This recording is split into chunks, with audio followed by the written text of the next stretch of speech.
Hello students, आपण moment of एनर्जीवरचे problem सोडवत आहोत.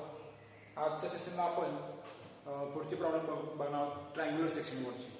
ट्रायंग्युलर सेक्शन या केसमध्ये आपल्याला माहिती आहे आपण स्टँडर्ड फॉर्म्युला लिहून घेतलेले आहेत ट्रायंग्युलर सेक्शनचे. ट्रायंग्युलर सेक्शनमध्ये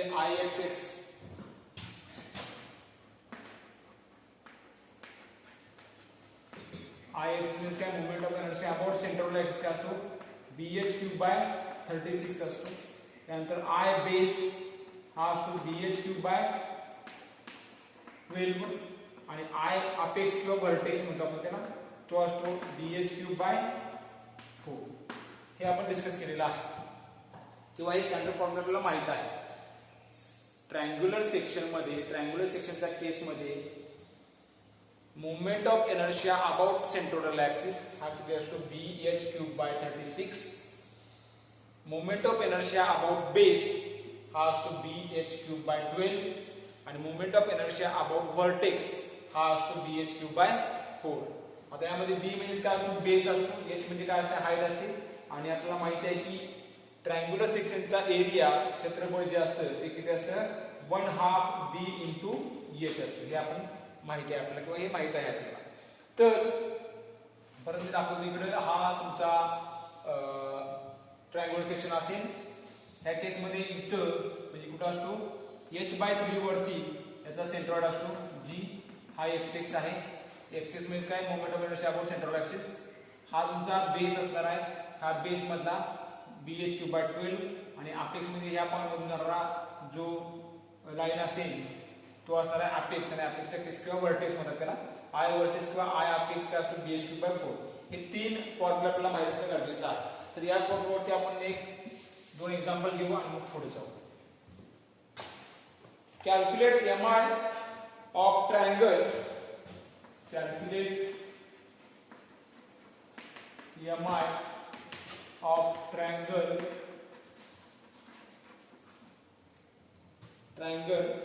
of height 100 mm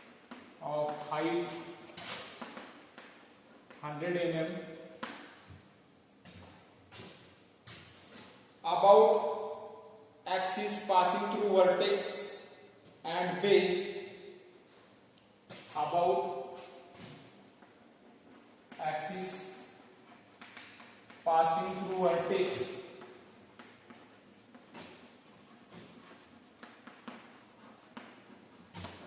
and base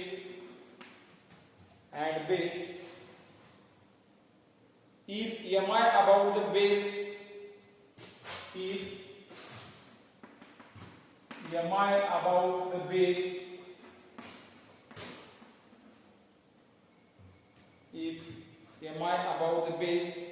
of triangle is 10⁻⁷ mm/4.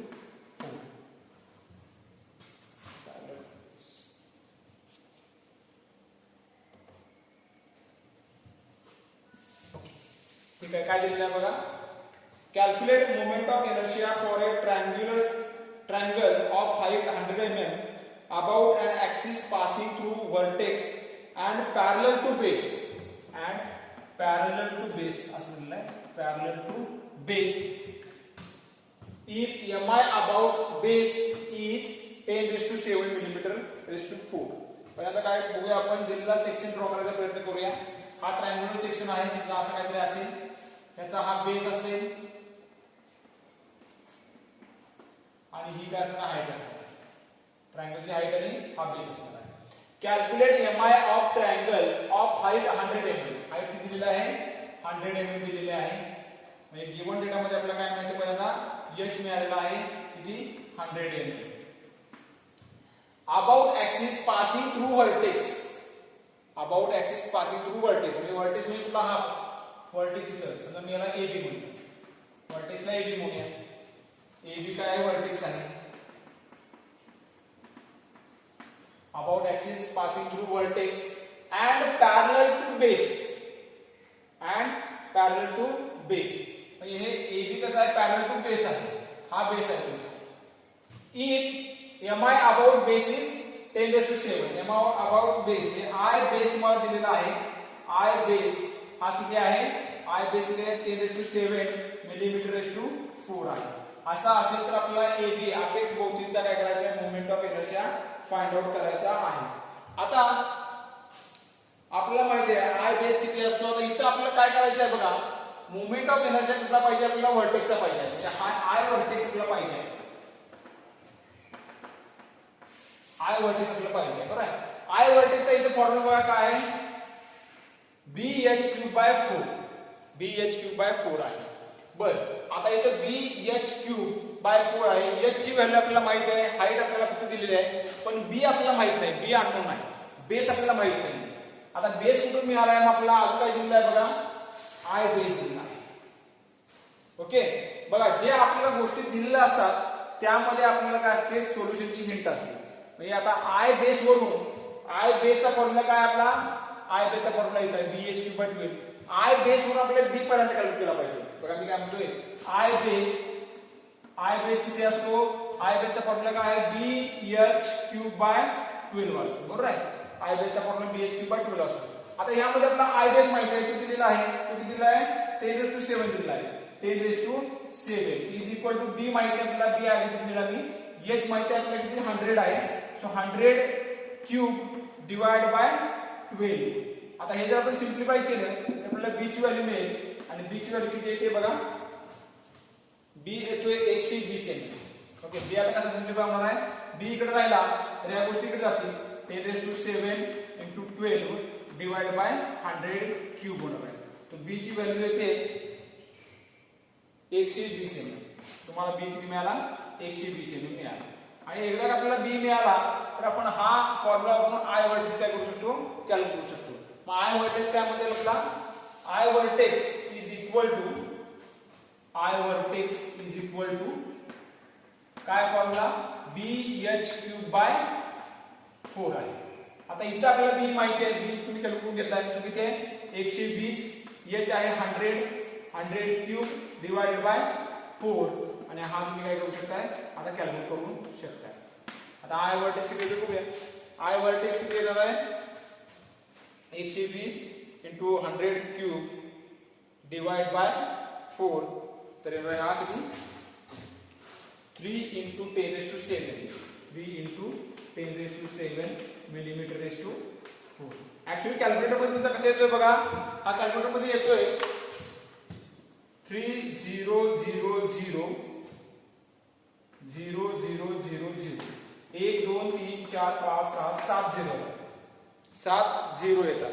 त्यामध्ये तुमच्याकडे एक बटन आहे इंजिनिअरिंग म्हणून आहे ENG, ते तुम्ही प्रेस केला तर ते काय होतं, अशामध्ये काय होतं रूपांतर होतं. 10⁷ म्हणजे काय, हे आपण शॉर्ट केलेलं आहे. असं तुम्ही असं लिहिलं तरी चाललंय आन्सर, किंवा शॉर्ट ठेवून लिहिलं तरी देखील चालेल. दोघांचं सेम मिनिंग काय असणार आहे, सेम असणार आहे. 3 × 10⁷ लिहितील काही जण असं लिहितील, काही जण असं लिहितील 30 × 10⁶.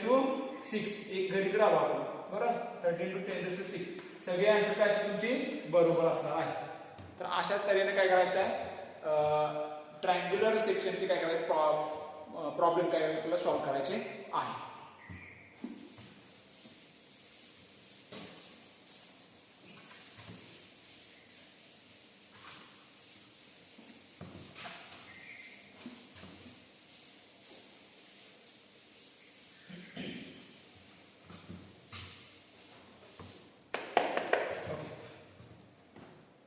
हे झाले बेसिक न्यूमरिकल्स. आता आपल्याला कंपोजिट सेक्शन मध्ये न्यूमरिकल बघायचं.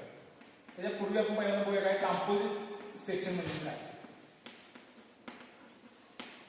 कंपोजिट सेक्शन म्हणजे काय, the section which is made up of 2 or more than 2 sections or figures. जो सेक्शन 2 किंवा 2पेक्षा जास्त सेक्शननं, 2 किंवा 2पेक्षा जास्त फिगरनं, लॅमिनानं काय बनलेला असतो, अशा सेक्शनला आपण कंपोजिट सेक्शन म्हणतो. आता समजा इकडे बघा, हा सेक्शन आहे,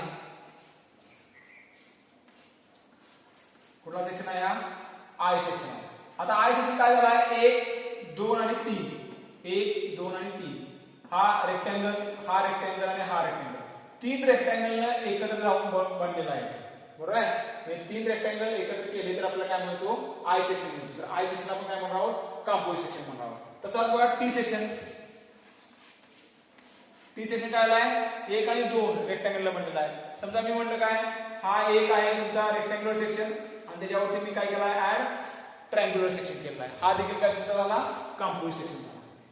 म्हणजे कंपोजिट सेक्शन म्हणजे असा सेक्शन जो 2 किंवा 2पेक्षा जास्त स्टँडर्ड फिगरनं किंवा स्टँडर्ड सेक्शननं बनलेला असतो त्याला आपण काय म्हणतो कंपोजिट सेक्शन म्हणतो. ओके. आता कंपोजिट सेक्शनच्या वरचे प्रॉब्लेम कसे सोडवायचे किंवा movement of inertia above of composite section आपल्याला बघायचं आहे. Movement of inertia of composite section कसं सोडवायचं ते आपल्याला आजच्या सेक्शनला बघायचं आहे. आता लक्षात घ्या movement of inertia composite section जर आपल्याला सोडवायचं असेल तर इथे स्टँडर्ड फिगर आपल्याला स्टँडर्ड फॉर्म्युला आपल्याकडे नाहीये. त्याच्यामुळे पहिली गोष्ट तुम्हाला काय माहिती असणं गरजेचं आहे how to calculate centroid. Centroid कसा कॅल्क्युलेट करायचा हे आपण मागच्या सब्जेक्टमध्ये म्हणजे मागच्या वर्षी मागच्या सेमिस्टरला आपल्याला मेकॅनिक्समध्ये शिकलेलो आहोत. त्याचा एक ओव्हरव्ह्यू मी तुम्हाला इथे देईल आणि आपण काय करता येईल स्टेप बाय स्टेप पुढे जाता येईल. डायरेक्ट आपण काय करूया एक न्यूमरिकल सोडवूया ज्याच्यामध्ये सगळ्या तुमच्या शंका किंवा ज्या स्टेप्स आहेत तुला फॉलो करायचे आहेत त्या तुम्हाला कळून जातील. ओके. तर पहिला न्यूमरिकल घेऊया कंपोजिट सेक्शन वरचा टी सेक्शन बघूया आपण. थोडासा सोपा घेऊया म्हणजे तुम्हाला समजून जाईल. T section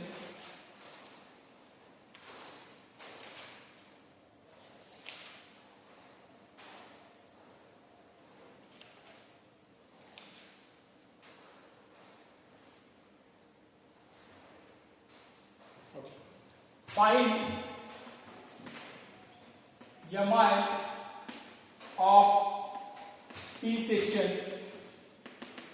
Find mi of T section having top flange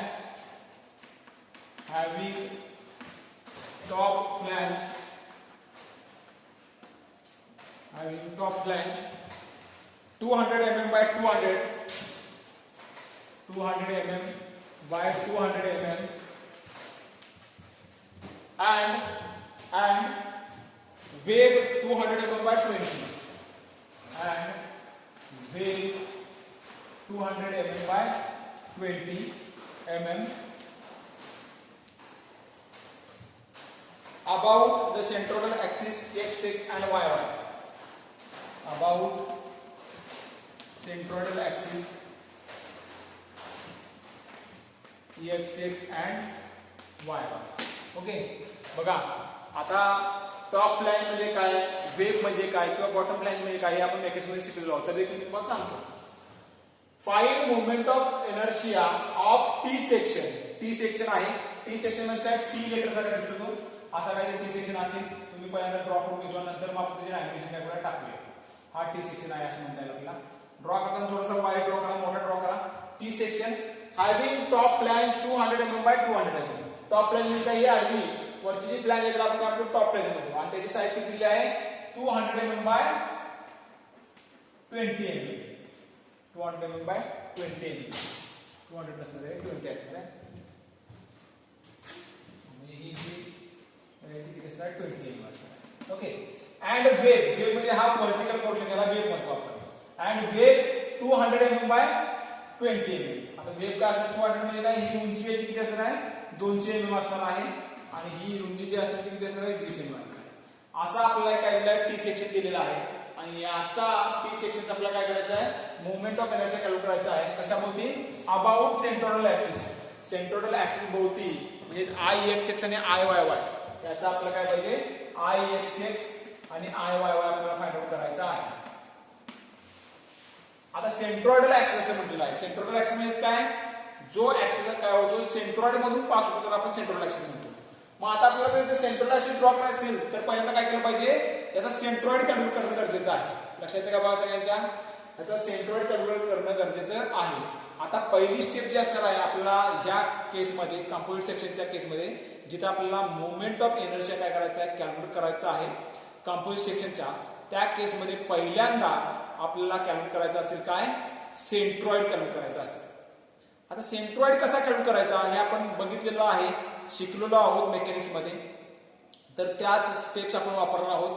परत व्यवस्थित लक्ष द्या, किंवा तुम्ही काय करू शकता, मागच्या सेमिस्टरमध्ये जे आपण मेकॅनिक्सचे लेक्चर घेतले ते युट्यूबच्या लिंक तुमच्याकडे आहेत, त्यामध्ये तुम्ही सेंट्रॉइड चॅप्टरवरचे काय करा, पहिले 3-4 व्हिडिओ जर बघितले तर तुम्हाला ते क्लिअर होऊन जाईल. पण यामध्ये मी देखील क्लिअर करायचा प्रयत्न करतोय पूर्णपणे. तर पहिल्यांदा काय करायचं, दिलेला सेक्शन काय करायचा, फर्स्ट क्वार्टरमध्ये काय करायचं, प्लेस करायचा. बघा दिलेला सेक्शन काय करायचा, फर्स्ट क्वार्टरमध्ये प्लेस करूया. इकडे अशी ड्रॉ केली, इकडे अशी लाईन ड्रॉ केली, तर हा तुमचा काय आला OX आणि हा झाला तुमचा OY. फर्स्ट क्वार्टरमध्ये काय करायचा, प्लेस करायचा आहे. बघा फर्स्ट क्वार्टर आहे, हा फर्स्ट क्वार्टर, अशा तऱ्हेने काय करायचं, प्लेस करायचा. इकडे एक्स्ट्रीम लाईन, इकडे एक्स्ट्रीम लाईन, ही एक्स्ट्रीम बाजू कव्हर केली, ही एक्स्ट्रीम बाजू कव्हर केली. ओके, तर फर्स्ट क्वार्टरमध्ये काय करा, पहिल्यांदा तो प्लेस करा. त्याच्यानंतर काय करायचं, दिलेला सेक्शन काय करायचं, डिवाइड करायचा. दिलेला सेक्शन डिवाइड करूया. Minimum possible number of standard figures. दिलेला सेक्शन काय करायचा, मिनिमम पॉसिबल स्टँडर्ड फिगर मध्ये काय करायचा, डिवाइड करायचा. इथे मिनिमम पॉसिबल किती, 2 होऊ शकतात. इथे मी लाईन मारली तर हा 1 आणि हा 2 रेक्टेंगल तुम्हाला मिळू शकतात. बरोबर आहे, ठीक आहे. त्यानंतर काय करायचं, check whether the given section is symmetric about any axis. हा दिलेला सेक्शन कुठल्या ऍक्सिस भोवती सिमेट्रिक आहे का ते पहिल्यांदा चेक करा. सिमेट्रिक आहे का, सिमेट्रिक याचा अर्थ काय, ह्या सेक्शन वरती जर आपण एखादी लाईन ड्रॉ केली, ती आडवी असेल किंवा उभी असेल, तर ती लाईन काय करेल, त्या सेक्शनचे 2 समान भाग करेल. अशी लाईन आपल्याला ड्रॉ करता येईल का, येईल. समजा जर मी इथे एक लाईन ड्रॉ केली उभी, तर ती काय करते, ह्या सेक्शनचे 2 भाग करते. बरोबर ना, म्हणजे वाय वाय, म्हणजे सिमेट्रिक कसा आहे, वाय वाय ऍक्सिस भोवती सिमेट्रिक आहे. बरोबर का, लक्षात घ्या. बघा हा सेक्शन वाय वाय ऍक्सिस भोवती सिमेट्रिक आहे, म्हणून मी ते काय म्हणतो, since the section is symmetric about yy, we can directly calculate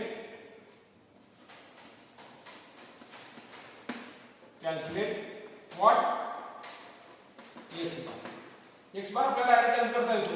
x बार एवढा असणार आहे, x बार एवढा असणार आहे. x बार किती असणार आहे, मग ह्या डिस्टन्सचा निम्मा. x बार किती असेल, x bar is equal to 200/200. मी हे तुम्हाला दाखवतो, इथं कॅल्क्युलेट पण करून बघूया आपण x बार आणि y बार. ओके, ठीक आहे. बघा काय काय करायला लागते, पहिल्यांदा आहे आपल्याला दिलेला सेक्शन फर्स्ट क्वार्टरमध्ये प्लेस करून घ्या, त्याला डिवाइड करा. सिमेट्रिक सेक्शन कुठं आहे का बघा, तो ड्रॉ करून घ्या. आता त्याच्यानंतर आपल्याला काय करायला लागतं, x बार आणि y बार कॅल्क्युलेट करायला लागतं. आता x बार आणि y बार आपल्याला माहिती आहे, x बारचा फॉर्म्युला काय आहे, x bar is equal to a1 x1 plus a2 x2 plus a3 x3 so on divided by a1 plus a2 plus a3 का असेल. आणि y bar देखील असं आहे, a1 y1 plus a2 y2 plus a3 y3 divided by a1 plus a2 plus a3 and so on. बरं आहे, मग आपल्याला a1 a2 आणि x1 x2 y1 y2 calculate करून घेतलं पाहिजे. ते मी कॅल्क्युलेट करतो. a1 याचा अर्थ काय, एरिया 1 हा तुमचा एरिया असणार. पहिला सेक्शन कुठला, तिथं 1 हा आहे, त्याचा सेंटर इथं असेल, त्याला मी काय म्हणतो, G1 असेल. बघा एरिया 2 इथं आहे तुमचा, त्याचा सेंटर इथं आहे, त्याला म्हणतो मी G2 म्हणतो. लक्षात घ्या सगळ्या स्टेप्स. एरिया 1 का असणार आहे, एरिया 1 त्याचा एरिया किती असणार आहे, 200 गुणिले 20, 200 गुणिले 20 हा काहीतरी असेल मिलीमीटर स्क्वेअर. एरिया 2 म्हणजे किती असणार, याच्या लांबी होती ही 20 गुणिले 200, 20 गुणिले 200 म्हणजे तेवढाच आहे साधारणतः 4000 मिलीमीटर स्क्वेअर आहे. बघा एरिया मिळाले आपल्याला. x1 हे आपण जे डायरेक्ट कॅल्क्युलेट केलं आहे ते देखील चेक करून बघूया. x1 किती असणार आहे, x1 म्हणजे हे डिस्टन्स किंवा हे डिस्टन्स. x1 काय असणार आहे, 200 भागिले 200 सेंटरला असणार आहे, 200 भागिले 2. x1 किती, 200 भागिले 2 म्हणजे किती असेल ते 100 mm असणार आहे. x2 किती असणार आहे, x2 देखील तेवढं असणार आहे, हे एवढं डिस्टन्स आहे, ते देखील 100 mm असणार आहे. y1 म्हणजे आता उभं डिस्टन्स इथून इथं, y1 किती असणार आहे बघा, हे 200 प्लस या 200 चा निम्मा, 200 प्लस 20/2 किती असणार आहे, 210 mm असणार आहे. ओके, आणि y2 किती असणार आहे, y2 म्हणजे हे डिस्टन्स. तुम्ही याला 1 नंबर म्हणा, याला 2 नंबर म्हणा, याला 1 नंबर म्हणा, याला 2 नंबर, काही फरक पडत नाही. y2 डिस्टन्स हे असणार आहे ते म्हणजे किती 200च्या निम्मा असणार आहे. सो y2 200 डिवाइड बाय 2 हे किती असणार आहे 100 निम्मा असणार आहे. आता बघा आपल्याला a1 a2 मिळाला, x1 x2 मिळाला, y1 y2 मिळाला. काय करू शकतो आपण आता x बार आणि y बार कॅल्क्युलेट करू शकतो. आता x बारचा फॉर्म्युला काय आहे मी दाखवतो तुम्हाला. x बार फॉर्म्युला असा येईल आपला. x बार आपण कॅल्क्युलेट केला आहे तरी देखील काय करूया ह्या फॉर्म्युला चेक करूया. x बार a1 किती आहे, a1 आहे 4000, a2 आहे 4000. 4000 गुणिले x1 किती आला आपला 100 प्लस 4000 गुणिले x2 किती आलाय 100 डिवाइड बाय 4000 प्लस 4. आता हे जर तुम्ही कॅल्क्युलेट केलं तर याचा आन्सर काय येणार आहे 100 येणार आहे. चेक करू बघा तेवढं झालं इथं. हे डायरेक्ट आपण लिहू शकतो. हे बाय प्रॅक्टिस तुम्हाला समजून जाईल की आपण हे कसं लिहिलेलं आहे काय लिहिलेलं आहे. कारण हे डिस्टन्स जे आहे हे x बारचं आहे हे सेमच असणार 100 येणार आणि कॅल्क्युलेट जरी केलं तर x बार तर त्याला 100 येणार आलेला आहे. ओके सो x बार मिळाला. तसंच आपण काय करूया y बार करूया.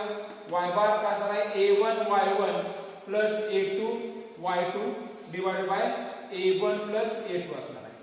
आता इथे व्हॅल्यू टाकून घेऊया 4000 इंटू y1 किती आहे आपला y1 210 आहे आणि y2 किती आहे y2 आहे 100 डिवाइड बाय 4000 प्लस 4000. y बार किती येतो y बार ची व्हॅल्यू येते 155 येते 155 बघा x बार आणि y बार आणि 155 कशा तऱ्हेने कॅल्क्युलेट केले हे पर्यंत लक्ष द्या. पहिल्यांदा काय करायचं दिलेला सेक्शन फर्स्ट क्वार्टर मध्ये काय करता प्लेस करा आणि त्याला डिवाइड करा. लाईन ऑफ सिमेट्री चेक करा. a1 a2 x1 x2 y1 y2 calculate करा आणि मग आपल्याला x बार आणि y बार मिळते. y बार किती 155 आणि x बार किती मिळाला 100 मिळाला. आता हा आपण प्लॉट करून घेऊया. आता कुठं असणार आहे इथं बघूया. x बार म्हणजे इथं या लाईन वरती आहे आणि y बार 155 इकडून 155 वरती 155 साधारणतः मी इथं अंदाजे मी इथे टाकतो. हा काय असणार आपला g असणार आहे. टोटल फिगरचा सेंटर असणार आहे g आणि ह्यातून पास होणारी लाईन काय असणार आहे सेंट्रोइड ऍक्सिस असणार आहे x. बघा आता पहिली स्टेप आपली झालेली आहे. या सोल्युशन मध्ये पहिली स्टेप झाली काय पहिल्यांदा आपण या सेक्शनचा काय केला सेंट्रोइड कॅल्क्युलेट घेतला आणि तो सेंट्रोइड आला g आणि त्यातून झालेला पास होणारा ऍक्सिस कुठला असणार आहे x ऍक्सिस असणार आहे. ओके आता पुढे जाऊया. एवढं मी पुसतो कारण मग तुमची जागा घ्या आपण.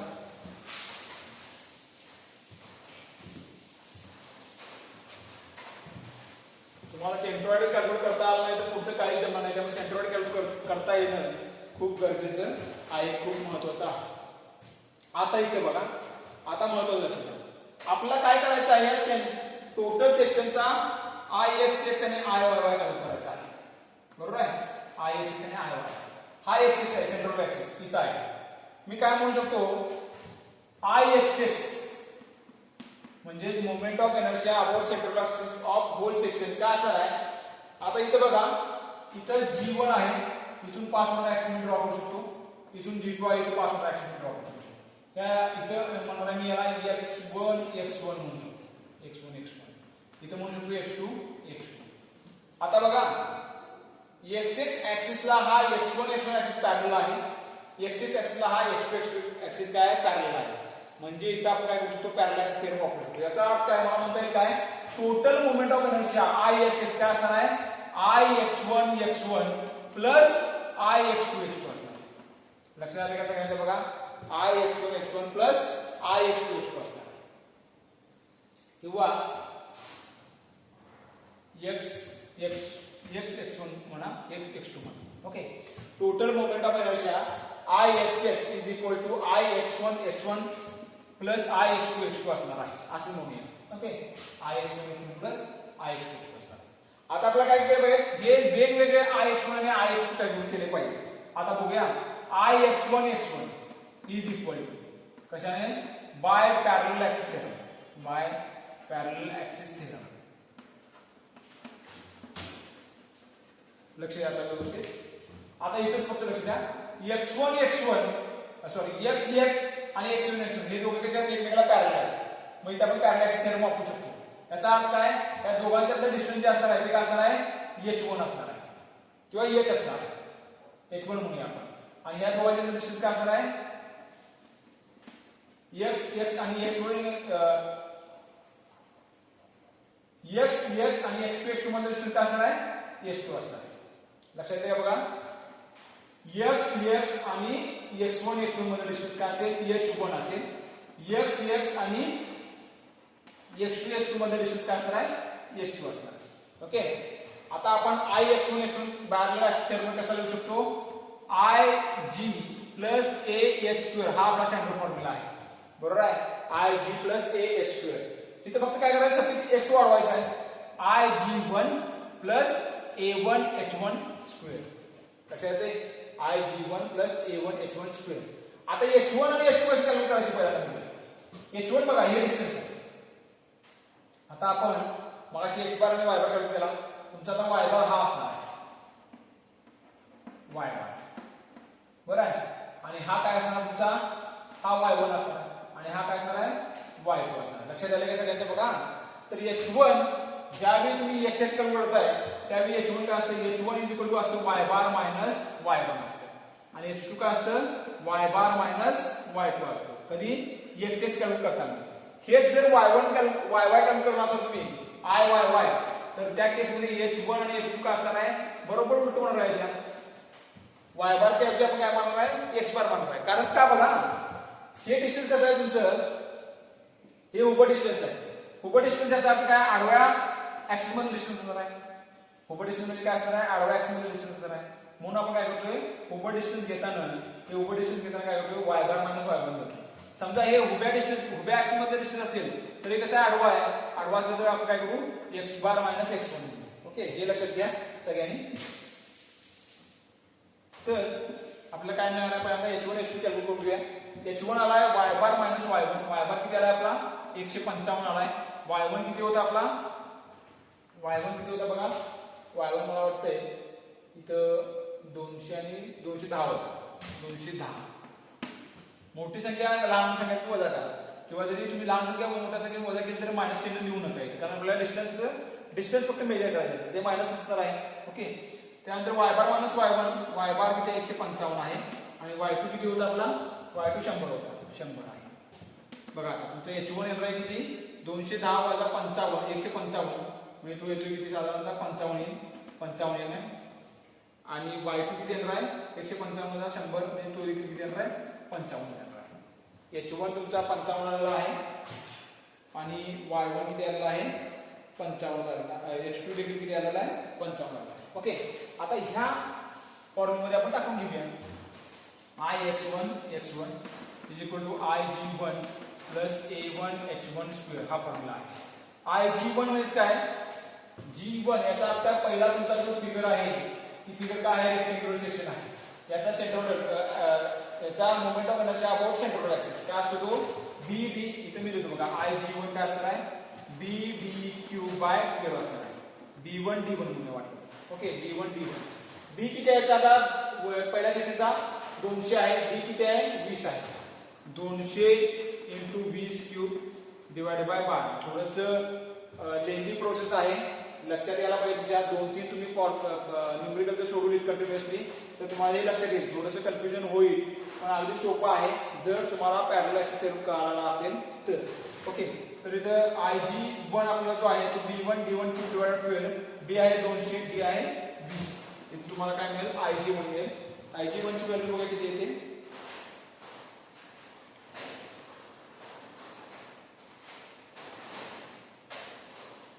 IG1 डायरेक्टली कॅल्क्युलेट केलेलं नाही, तर डायरेक्टली कॅल्क्युलेट टाकून घेऊ. इथे मी म्हणतो IG1 म्हणजे काय, B1 D1 cube divide by 12 plus A1 H1 square असं म्हणतो. ओके. B किती आहे, B1 200 आहे, D1 किती आहे 20 आहे, 20 cube divide by 12 plus area किती आहे आपला, A1 किती आहे 4000 आहे, आपण अगोदरच कॅल्क्युलेट करून घेतलेला आहे.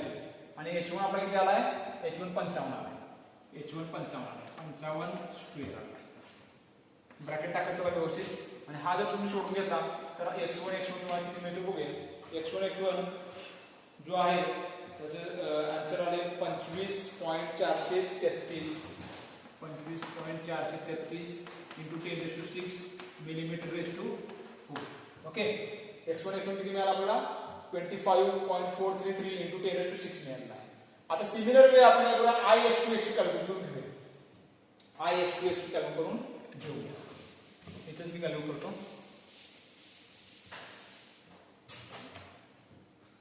Ix2 काय असणार बघा आता Ix2 म्हणजे काय होईल Ig2A2 plus A2H2 स्क्वेअर होणार आहे ओके आता ह्याचे सगळे व्हॅल्यू माहिती आपल्याला टाकून घेऊया Ig2 काय होणार आहे B2D2 cube divide by 12 plus A2H2 square होणार आहे B2 किती आता 20 आहे D2 किती आहे 200 आहे 20 गुणिले 200 चा cube divided by 12 plus A2 किती आपला A2 आपला 4000 चा आहे आणि H2 किती होता 55 चा स्क्वेअर हे जर सोडवलं तर आपल्याला काय मिळेल Ix2 मिळाला आणि Ix2 ची व्हॅल्यू आहे 12.233 into 10 raised to 6 millimetre square okay Ix2 एवढा मिळाला बघा आपल्याला Ix1 मिळाला Ix2 मिळाला आपण मग अशी म्हणले काय Ix म्हणजे काय असणार आहे Ix1 प्लस Ix2 असणार बरोबर आहे Ix1 आपल्याला किती मिळाला होता Ix1 तो होता 25.433 into 10 raised to 6 हा प्लस x2 किती मिळाला 12.233 into 10 raised to 6 आणि याचं जर समेशन केलं तर आपला Ix काय मिळाला आहे Ix बघा किती मिळते Ix मिळाला आहे 37.666 into 10 raised to 6 millimetre raise to अशा प्रकारे आपला Ix आता फक्त मिळाला पण आपल्याला दोन्ही कॅल्क्युलेट करायचे Ix आणि Iy देखील कॅल्क्युलेट करायचे आता Iy हे तुम्ही काय करायचं आहे होमवर्क म्हणून करायचं बघा Ix समजलं असेल तर तुम्हाला Iy मध्ये काय फरक करायचा आहे ते देखील समजेल ओके तर अशा तऱ्हेने काय केलं आपण पहिल्यांदा सेंटरॉइड कॅल्क्युलेट घेतला सेंटर म्हणून x पास झालेला कॅल्क्युलेट घेतला x आणि x1 आणि x2 हे दोन पॅरलल ऍक्सिस थेरम असल्यामुळे पॅरलल ऍक्सिस थेरम आपण अप्लाय करून